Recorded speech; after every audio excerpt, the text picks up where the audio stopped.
I guess since I'm the one who put this on the agenda and I'm the one who wrote the moratorium resolution, I would like to address the council and the public tonight. When it does come to which one I'd like to follow tonight, I would like to do the amended version that I sent to council and staff earlier today. Aaron, you expressed some reservations about the original draft, said that you found it somewhat confusing. And so I wanted to clear it up, and I put the specific versus chapters to kind of make it bulletproof so you know exactly where I was going, and I won't bore the people tonight with that. But this is a pretty tight version right now that I presented to council and to you, Aaron. This was first brought to our attention, sometime a couple months ago, I think.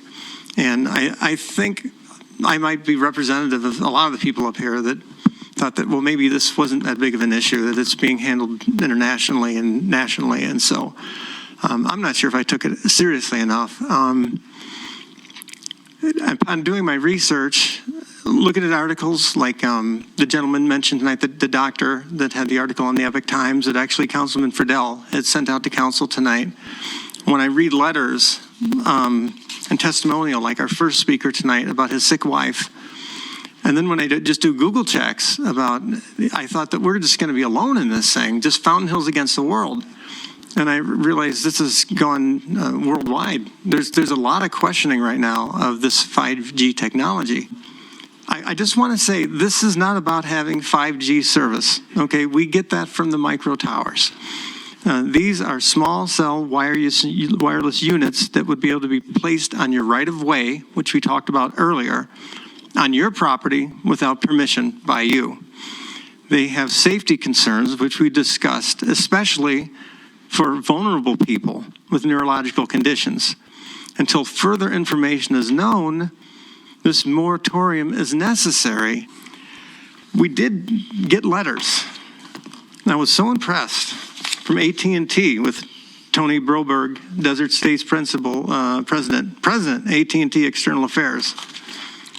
We also got a letter from the Trade Association for Wireless Communications Industry, from one little town council person that puts a moratorium on there. Boy, we seem to raise a lot of attention. Instead of them quoting some laws to us that I didn't have time to read, I wish they just would have sent us a peer-reviewed study to say that this is safe technology. That would have cured it right there. As we've talked about before, the Federal Appeals Court heard the case, environmental case, Health Trust versus Federal Communications Commission. It is very important that the Swiss Re, which is the second largest reinsurance company in the world, called 5G a high-impact liability risk due to health concerns in its 2019 Sonar Emerging Risks Report.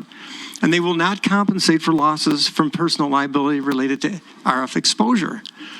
That means that this is so untested that we're not going to make any insurance if somebody gets injured with this radio frequency with this technology. That means a lot to me. If they're not willing to provide insurance saying that this is safe technology, then we have to look into it. And I think that's what we're doing. If there are provable data that there was no harm in 5G service, then why won't the second largest reinsurance company not cover the losses? So you're still going to have a 5G phone service. You're still going to have internet without this intrusion. So let's take a pause, fully understand the consequences, finish writing the ordinance, and go from there. Thank you. Again, I don't understand why we're even having a conversation about a resolution, but both, I guess I should say at this point, all three of the resolutions that we have received copies of refer to peer-reviewed studies, but we were not given supporting documentation to back up those statements. Last year, council was sent links to websites that appeared to me to be self-published and without peer-reviewed supporting studies.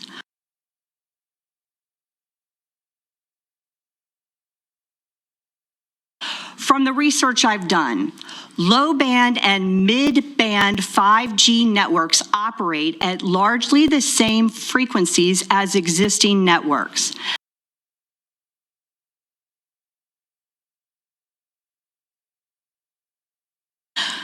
Millimeter wave frequencies should prompt even less concern, according to New York University's Collins, because they can't penetrate surfaces such as walls, trees, or human skin.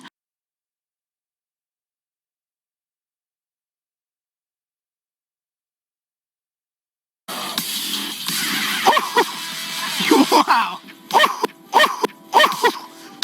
Wow. So, sir, I've seen this operated on one person, but how does it measure up against a crowd of people? You can use it in a crowd to move a crowd from one area to the other. That's the beauty of the system. You can actually sweep from left to right, start on one end, and you can get them in the direction that you want to go. So it's very useful to the commander. 5G cell towers have a limited capacity for emitting signals, and the signals that do get broadcast aren't nearly as powerful enough to burn you. The exposure of even a standard household light bulb is 1,000,000 times more intense.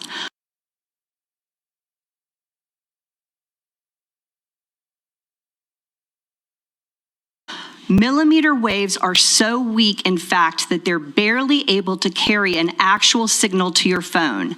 They operate over a line of sight range and lose their intensity exponentially as they get further from the broadcast tower.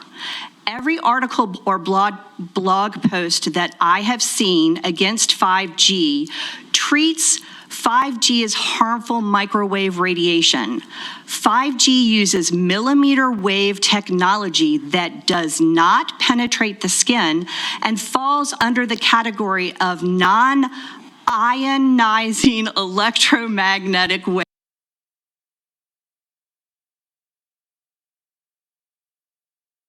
waves.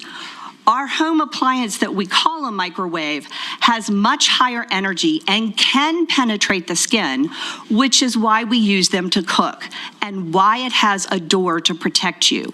Your home Wi-Fi is also microwave and works on the same frequencies as 5G networks and has been for years.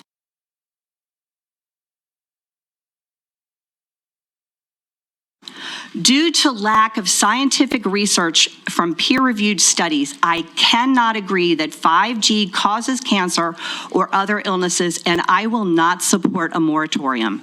Thank you, Mayor. I've also read some of the research that Sharon did, and I concur with what she said. In addition, it's my understanding that right now we have 5G and 5G small cell towers already built. They're already in our community. I've been living with these for years.